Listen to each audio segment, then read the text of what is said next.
Hello dear students, welcome back to my YouTube channel. इस video में आज मैं आप लोगों को पॉलिटिकल साइंस के क्वेश्चन पेपर का आंसर की लेके आई हूँ।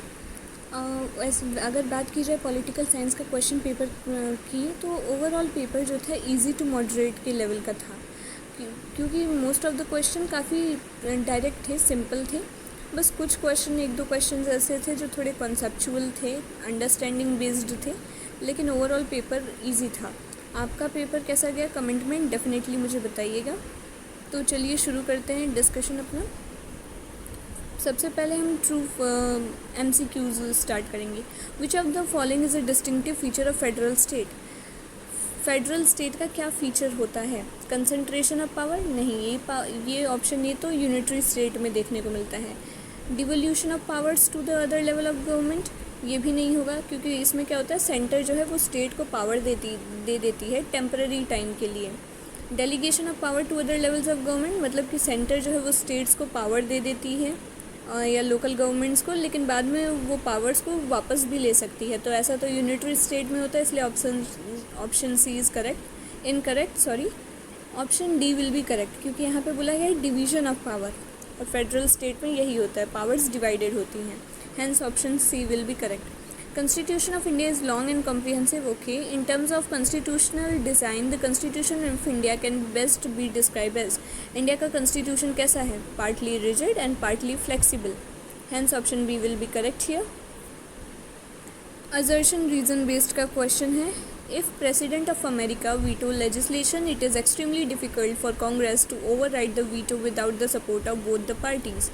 रीज़न क्या है? Veto can only be overridden by a 2/3 majority of both the houses.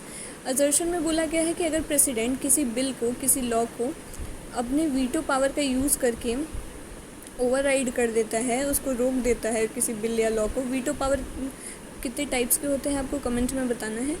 तो अगर वीटो का यूज़ करके ऐसा करता है प्रेसिडेंट, तो कांग्रेस के लिए डिफ़िकल्ट हो जाता है उसके वीटो को ओवर राइड करना।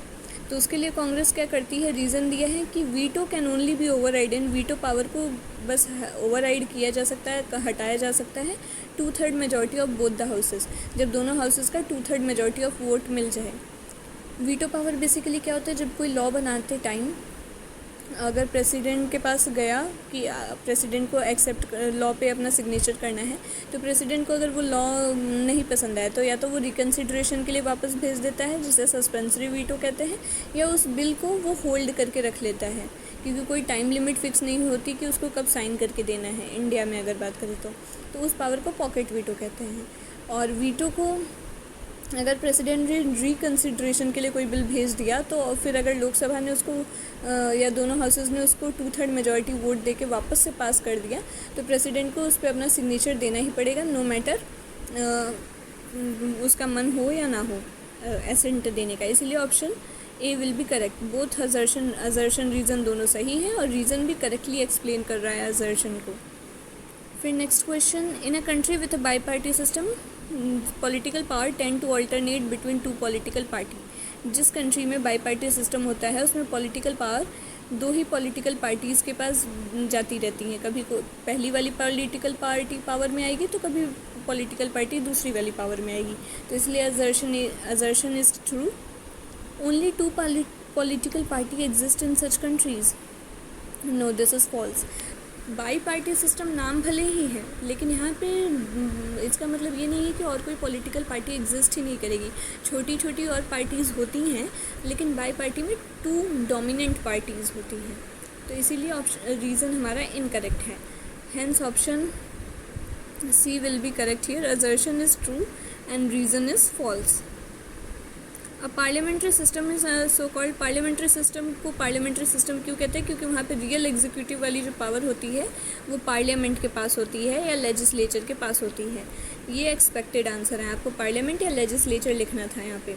लेकिन अगर आपने prime minister and council of ministers भी लिखा है आंसर में, तो वो भी सही होगा एग्ज़ाम के आंसर के अकॉर्डिंग। Observe the relation. अब रिलेशन हमें समझना है कैसा दिया है। Declaration of war. इंडिया में वॉर कौन डिक्लेयर करता है? President.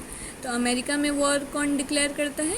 American Congress, US Congress, मतलब वहाँ का पार्लियामेंट हाउस।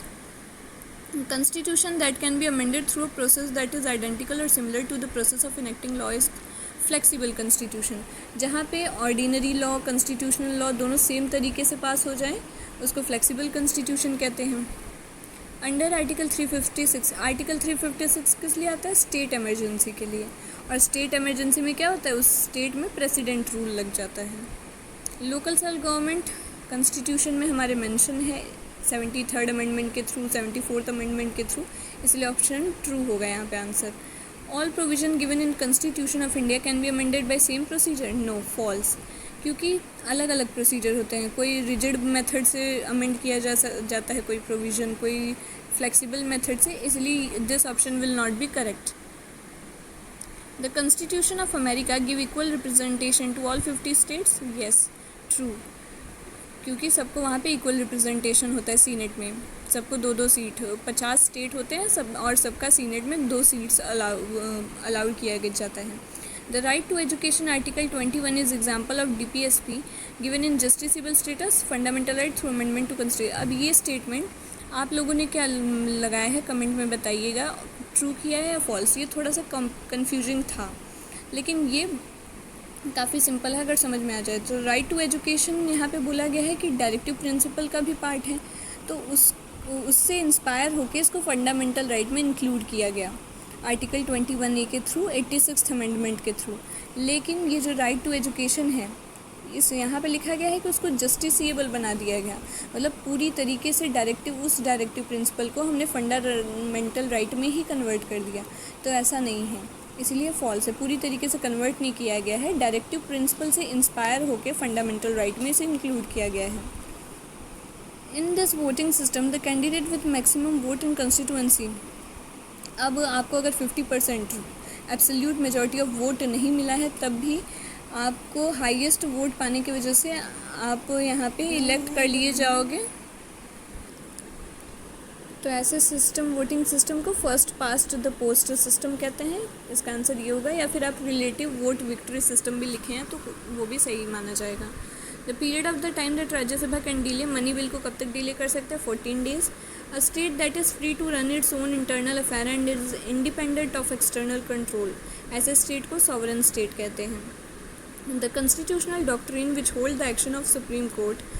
मतलब कि एग्जीक्यूटिव ने और जुडिशरी ने, लेजिस्लेटिव ने और एग्जीक्यूटिव ब्रांच ऑफ गवर्नमेंट ने कोई भी चीज़ें लॉज पास कर दिए तो उसको रिव्यू करने का, उसको स्क्रूटिनाइज करने का, मतलब जांच करने का पावर किसके पास होता है? सुप्रीम कोर्ट के पास. और वो कौन से डॉक्ट्रिन के थ्रू करता है? जुडिशियल रिव्यू के पावर के थ्रू. तो इसका आंसर ये हो जाएगा जुडिशियल रिव्यू. सेक्शन बी अब देखेंगे. सेक्शन बी में काफ़ी सिंपल क्वेश्चन है. पार्लियामेंट्री और presidential form of government. Direct question है. डिफरेंसेस बताना है. पार्लियामेंट्री में 2 एग्जीक्यूटिव होते हैं, प्रेसिडेंशियल में सिंगल एग्जीक्यूटिव होता है. और पार्लियामेंट्री में आप ये भी लिख सकते हैं कि प्रिंसिपल ऑफ होमोजीनिटी फॉलो होता है. इसमें ज़रूरी नहीं है प्रेसिडेंशियल में प्रिंसिपल ऑफ होमोजीनिटी का रूल. तो ये सारी और भी बहुत सारे पॉइंट्स आप लिख सकते हैं. 2 की फीचर ऑफ टोटलिटेरियन स्टेट के 2 फीचर क्या है? All the powers are centralize in the hands of the ruler and there is no right and freedom guaranteed to the people, less political participation. बहुत सारे टोटलिटेरियन स्टेट के features आप इसमें mention कर सकते हैं. Compare the mode of election of. अब prime minister India के कैसे इलेक्ट होते हैं या अपॉइंट होते हैं? Prime minister, Indian prime minister को अपॉइंट किया जाता है बाय द प्रेसिडेंट. उनका इलेक्शन नहीं होता, इनडायरेक्टली बेसिकली कह सकते हैं इलेक्शन होता है. And president of India, president of America को इनडायरेक्टली इलेक्ट किया जाता है through the presidential electoral college. What is meant by multi party system? Multi party system मतलब जहाँ 1 या 2 या 2 से ज़्यादा पॉलिटिकल पार्टी एग्जिस्ट करे, ऐसे सिस्टम को कहते हैं. मेरिट क्या है मल्टी पार्टी सिस्टम का? मेरिट ये है कि बहुत सारी कंट्री लाइक जहाँ पे डाइवर्सिटी बहुत है, अलग अलग कल्चर, रिलीजन, ट्रेडिशन के लोग हैं, तो ज़्यादा पॉलिटिकल पार्टीज़ रहेंगी. अलग अलग पॉलिटिकल पार्टीज़ अलग अलग लोगों के व्यूज़ को, इंटरेस्ट को जो है वो रिप्रेजेंट करने का काम करेंगे. तो better representation of the needs and opinions and grievances of the people, ये आप इसमें मेंशन कर सकते हैं. अब यहाँ पर पूछा गया explain 2 veg by which the US senate limit the exercise of presidential power. तो 2 वेज क्या क्या हैं जिससे पावर को रोकते हैं? पहला तो प्रेसिडेंट ने अगर कोई ट्रीटी साइन की तो उसमें सीनेट का अप्रूवल चाहिए. दूसरा, अब प्रेसिडेंट ने कोई अपॉइंटमेंट की तो उसके लिए भी सीनेट का 2/3 मेजॉरिटी का अप्रूवल चाहिए। ये 2 चीज़ें हो गई। और नेक्स्ट क्वेश्चन है, discuss the meaning and importance of question hour in the Indian parliament. Question hour ये हमारा लेजिस्लेटिव वाले चैप्टर से है।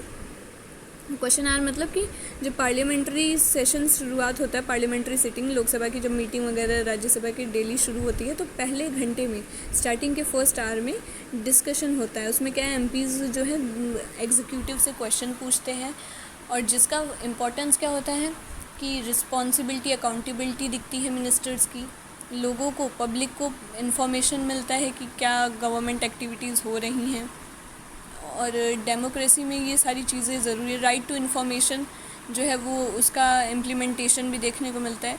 ऐसे बहुत सारे आप इसमें इसके इम्पोर्टेंस लिख सकते हैं इसके लिए। Next question, discuss 2 difference between political executive, permanent executive. It is very simple question.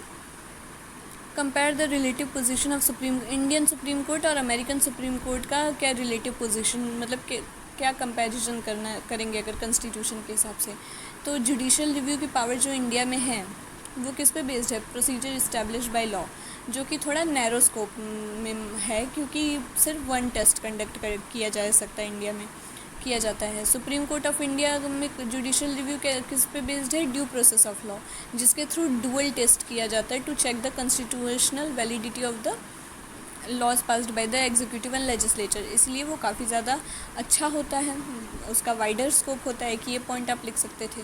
और आप इसमें मेंशन कर सकते हैं कि सुप्रीम कोर्ट कॉन्स्टिट्यूशन जो अमेंडमेंट करना होता है वो काफ़ी रिजिड होता है। सॉरी यहाँ पे supreme court of India and America, tenure आप लिख सकते हैं कि अमेरिका में काफ़ी लंबा टेन्योर है जजेस का, 70 ईयर्स तक, या ड्यूरिंग गुड बिहेवियर, लेकिन इंडिया में 65 ईयर्स तक ही टेन्योर होता है। तो इसलिए supreme court of America in relation to India is more better and have wider jurisdiction than Indian Supreme Court। ठीक, तो ये सब पॉइंट्स आप इसमें मेंशन कर सकते थे। नेक्स्ट क्वेश्चन में पूछा है, briefly explain any 2 ways in which the regional aspiration affect Indian politics. Regional aspiration मतलब कि अपने रीजन के लिए ज़्यादा प्यार रखना, रीजनलिज्म से रिलेटेड है बेसिकली। तो उसके वजह से इंडियन पॉलिटिक्स में क्या अफेक्ट आता है, जब डिमांड फॉर सेपरेट स्टेटहुड होगा, ये पॉइंट आप लिख सकते हैं, डिमांड फॉर सेपरेट स्टेटहुड के वजह से नेशनल इंटीग्रेशन और देश की इंटीग्रेशन, अखंडता और यूनिटी, एकता पे इफ़ेक्ट आता है। और demand for regional autonomy with in the state, जिसके वजह से क्या होता है कि इंडियन पॉलिटिक्स जो है उसमें एडमिनिस्ट्रेशन में प्रॉब्लम आती है, और बेसिकली जो लोगों का वो है एग्रेसिव रीजनलिज्म को ये जन्म दे सकता है। It lead to aggressive regionalism in Indian politics. ये सारी चीज़ें आप इसमें इंक्लूड कर सकते। Read the excerpt given below the USA contribution and answer the questions that follow. आप एग्जर्प्ट पढ़ लीजिएगा। इसमें यही है कि जो लेजिस्लेटिव पावर होती है अमेरिकन कांग्रेस की, प्रेसिडेंट की, कि वो अमेरिकन कांग्रेस को मैसेज भेज सकते हैं, send in message to the union, जिसके थ्रू वो लॉ इनिशिएशन का काम करा सकते हैं। तो फर्स्ट क्वेश्चन में आपको ये वाली पावर ही पूछी गई है, उसी को डिस्क्राइब करना है। State 1 other legislative power of president. Legislative power president के और क्या आप लिख सकते थे, वीटो पावर्स। 2 तरह की वीटो पावर होती हैं, पॉकेट वीटो, सस्पेंसरी वीटो, ये आप इसमें लिख सकते थे। India has one of the most comprehensive constitution. अब इंडियन कॉन्स्टिट्यूशन के 4 फीचर्स पूछे गए हैं। ये डायरेक्ट क्वेश्चन है, काफ़ी सिंपल है। लेंथीएस्ट कॉन्स्टिट्यूशन है और सेल्फ मेड इनेक्टेड कॉन्स्टिट्यूशन है, etcetera etcetera. 4 feature of 73rd amendment to the constitution of India. Local self government का काफ़ी डायरेक्ट क्वेश्चन आया है। मैंने बोला था कि 74th अमेंडमेंट 2025 में आया था, तो इस बार 73rd का आने का चांस है, और वही आया भी है। नेक्स्ट क्वेश्चन है, discuss the superior position of Lok Sabha. Lok Sabha कैसे ज़्यादा सुपीरियर है राज्यसभा से। तो फाइनेंशियल पावर लोकसभा के पास ज़्यादा है, मनी बिल को इंट्रोड्यूस करने का पावर लोकसभा मनी बिल को ज़्यादा, मनी बिल में कुछ चेंज नहीं कर सकता, सिर्फ रिकमेंडेशन दे सकता है, तो एक ये पावर हो गई।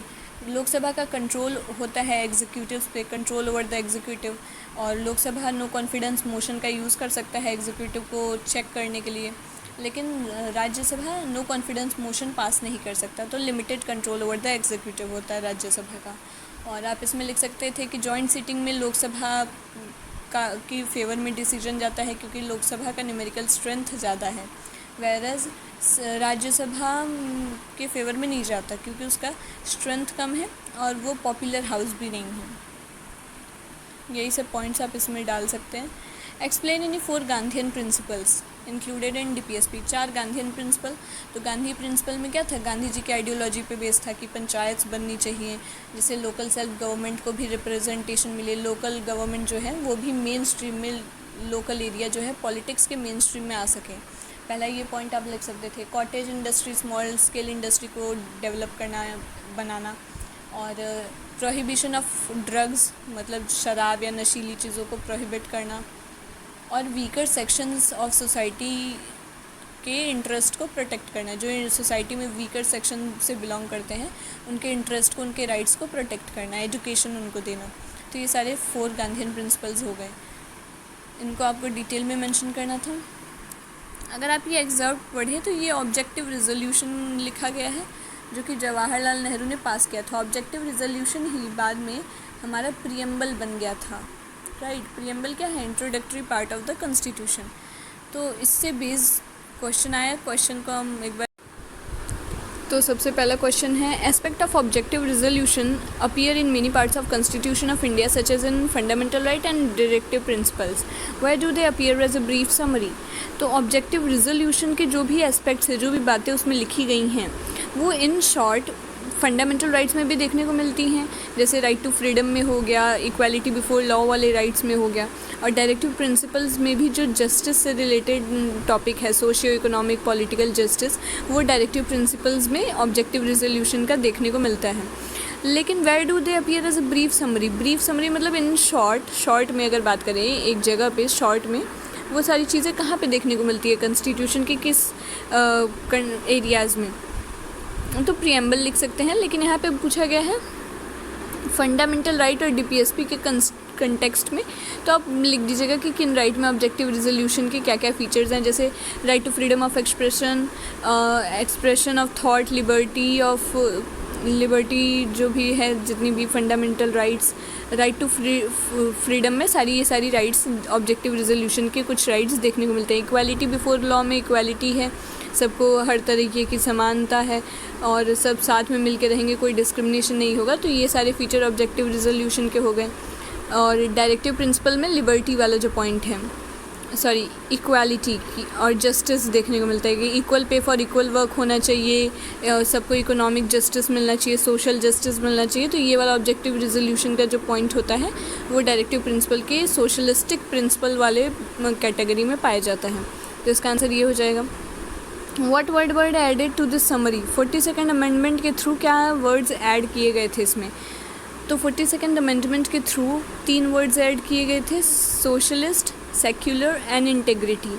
ये 3 वर्ड्स पहले से नहीं थे ऑब्जेक्टिव रिजोल्यूशन में। पहले ऑब्जेक्टिव रिजोल्यूशन में बस इतना था कि India is a democratic, sovereign and Republic. बाद में ये 3 वर्ड्स ऐड किए गए, सोशलिस्ट, सेक्युलर एंड इंटेग्रिटी। तो इसका आंसर ये हो जाएगा। Why is the summary important. Summary important part क्यों बन रहा है कॉन्स्टिट्यूशन ऑफ इंडिया का, मतलब समरी मतलब क्या, ऑब्जेक्टिव रिजोल्यूशन इम्पॉर्टेंट इसलिए है, बहुत सारे रीजंस है। पहला तो ये हो गया कि it is the foundation for preamble.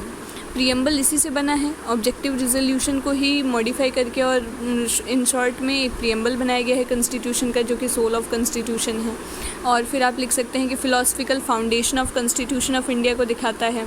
Indian state का नेचर कैसा होगा, सोवरेन, सोशलिस्ट, सेक्युलर, रिपब्लिक, ये इंश्योर करता है, रिफ्लेक्ट करता है। और ऑब्जेक्टिव्स क्या क्या इंडियन स्टेट्स को अचीव करने हैं ये भी मेंशन किया गया है इस समरी में, मतलब ऑब्जेक्टिव रिजोल्यूशन में, जैसे कि लिबर्टी, इक्वालिटी, फ्रेटर्निटी और जस्टिस, ये सारे जो ऑब्जेक्टिव्स हैं इंडियन स्टेट को अचीव करने के लिए, जो एक डेमोक्रेटिक कंट्री में काफ़ी इंपॉर्टेंट रोल प्ले करते हैं, वो सब भी इसमें दिखाया गया। तो इन सब रीजंस की वजह से ये बहुत इम्पॉर्टेंट हो जाता है। तो अब हमारा पेपर यहीं पे ख़त्म होता है। That's all about the questions and answers we have discussed. अगर आपको कोई भी डाउट है तो आप कमेंट में मुझसे पूछ सकते हैं। And thanks for watching.